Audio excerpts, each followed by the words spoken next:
If you need your SurveyMonkey survey link, this video will show you the fastest way to get it in just a few steps. Whether you're sharing a survey with coworkers, customers, students, or your audience, having the correct link is the easiest way to start collecting responses. And before we begin, if this tutorial helps you out, please hit like and subscribe for more quick software guides just like this. Alright, let's jump in.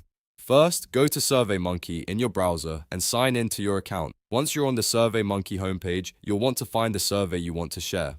If you have more than one survey, make sure you select the correct one so you copy the right link.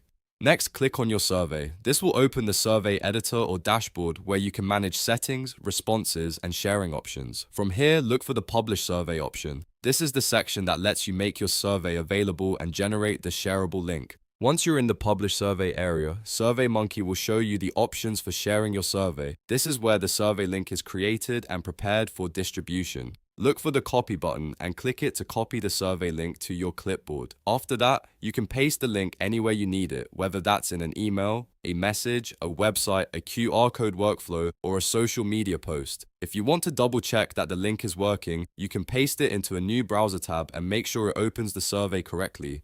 That's a good habit, especially if you're sending it to a large audience. You always want to confirm that the link leads directly to the survey and not to the wrong page. And that's it. In just a few clicks, you've learned how to get your SurveyMonkey survey link and copy it for sharing. It's a simple process, but knowing where to find it can save you time every time you launch a new survey. If this video helped you, make sure to like the video, subscribe to the channel, and turn on notifications so you don't miss the next tutorial. Thanks for watching, and I'll see you in the next one.